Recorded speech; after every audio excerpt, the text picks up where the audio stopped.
Have you ever thought that yawning could have a spiritual meaning? And have you ever wondered if it could be more than just a physiological act? What if we told you that yawning could hide a deep spiritual meaning that no one has ever told you? A message that your body, mind, and spirit are trying to communicate to you. A secret message that you would do well to listen to so that you can live in peace with yourself and the world around you. It seems incredible, right? But deep in the heart of Japan, in an ancient Zen monastery nestled in the mountains, a wise monk named Ryokan has dedicated his life to studying mysteries like this. And in this fascinating story, we will take you on a journey to discover ancient wisdom and a new perspective on yawning. You will discover how yawning can be a signal of change, an invitation to listen, an opportunity for spiritual connection. And if you stay until the end, you will understand how to discover when yawning is a simple physiological act and when, on the contrary, it is a spiritual messenger. But before continuing, subscribe to the channel and turn on notifications to be informed when we publish new content for your spiritual growth. The morning sun filtered through the branches of the Zen monastery's blossoming cherry trees, illuminating the wrinkled but serene face of the venerable monk Ryokan. His disciples, seated in a semicircle around him, eagerly awaited his words. Ryokan was known for his enlightening haiku and profound teachings, capable of awakening the soul and leading toward the truth. That day, however, the topic seemed, only on the surface, unusually banal: yawning. My dear disciples, the monk began with a slight smile. Today, I want to talk to you about a phenomenon that we have all experienced, but few have truly understood: yawning. A murmur of surprise spread among the disciples. The yawn? What could that have to do with spirituality? Master, asked Hana, a young disciple with dark, piercing eyes, timidly, isn't yawning just a reflex of the body, a way to oxygenate the brain? Ryokan nodded. In many cases, Hana, you are right. But yawning can be much more than a simple physiological act. It can be a bridge, a signal that our body, mind, and spirit send us to invite us to open up to new dimensions. A bridge? Asked Kenji, an older disciple with a short white beard, curiously. And what does this bridge lead to? This, Ryokan replied, is the question we should ask ourselves every time we feel the need to yawn. What is our body telling us? What is our mind telling us? What is our spirit telling us? Ryokan closed his eyes for a moment, as if listening to the wind in the leaves. Often, he said, we think of yawning as simply a sign of tiredness or boredom, and in many cases, that is true. But there is another level of meaning, a spiritual meaning, that we often ignore. The disciples listened with increasing attention, enraptured by the words of their master. Yawning, Ryokan continued, can be a sign of transition, of change. It can indicate that we are about to enter a new phase of our life, that we are opening ourselves to new experiences and knowledge. It can be an invitation to listen to our intuition, to follow the flow of universal energy. Ryokan paused, letting his words resonate in the souls of his disciples. I remember, he said, a time in my life when I was plagued by constant yawning. I couldn't figure out why.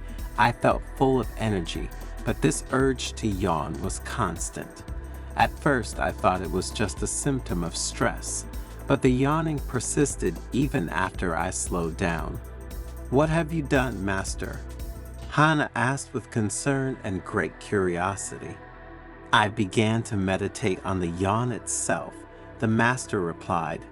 I observed the sensations, I explored the emotions that accompanied it, and slowly I began to understand that the yawn was an invitation to abandon old attachments, to let go of the past, and to embrace the change that was occurring in my life. And then, Kenji asked, "What did you do to make this discovery turn into something positive?"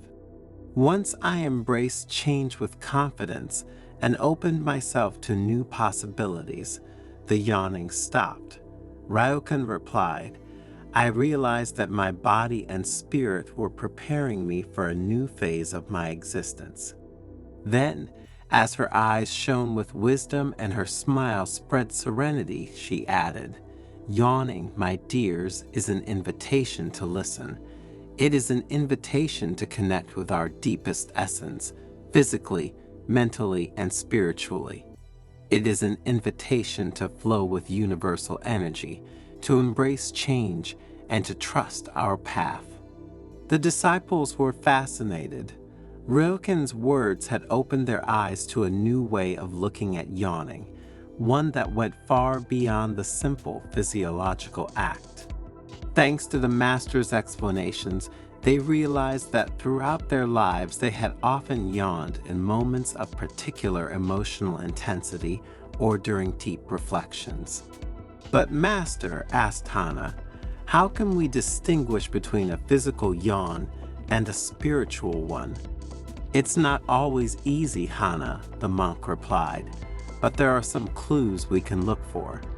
A spiritual yawn tends to be deep and heartfelt, accompanied by other sensations or emotions, such as increased sensitivity, a sense of openness, or a shiver down the spine."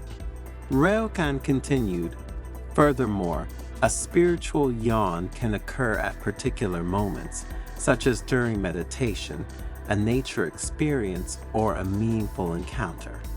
At those moments, our spirit is opening to new connections, and the yawn is the physical manifestation of this."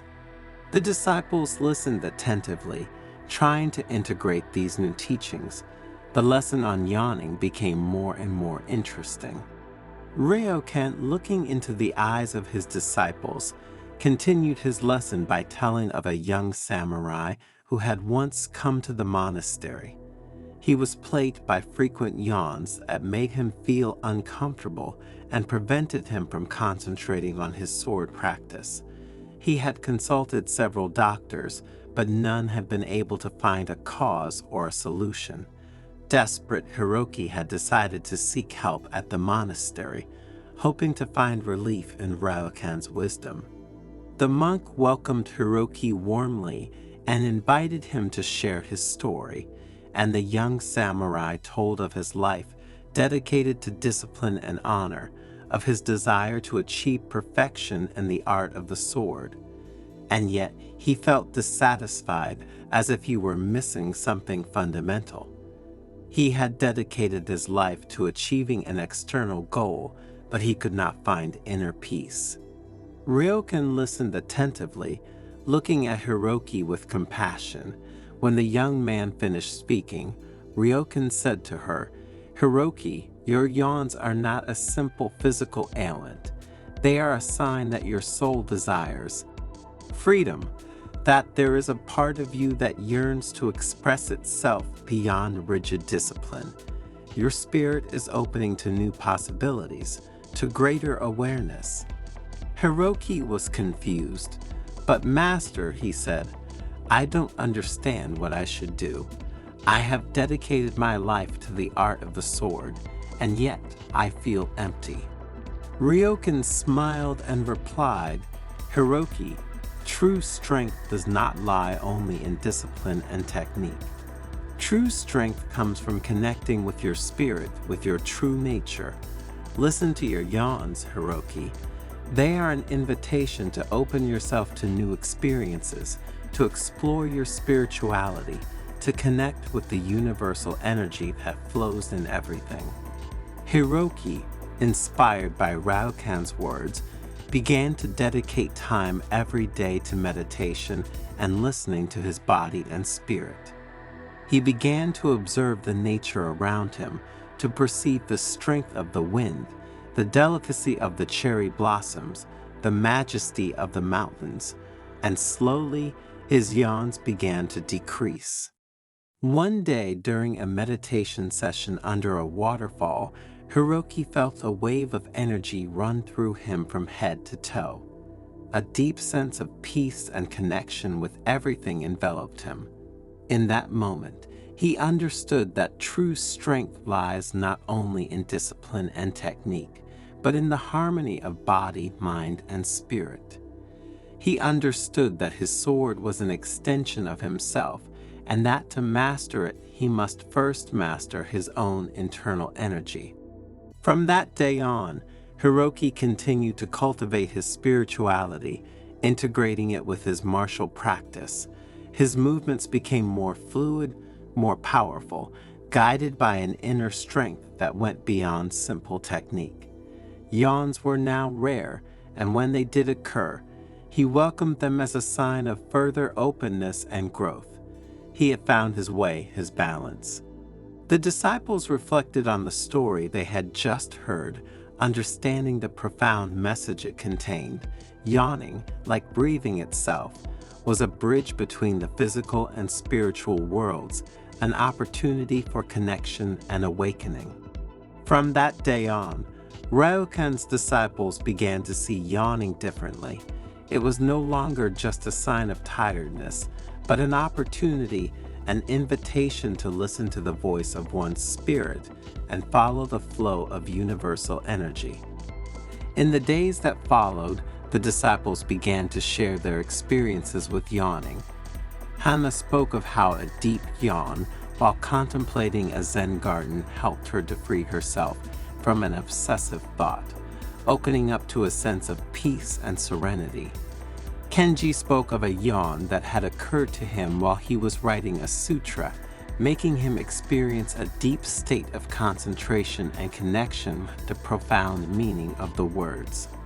Every yawn, every body signal became an opportunity to deepen one's self-knowledge, to harmonize one's energies, to free oneself from old patterns and embrace change.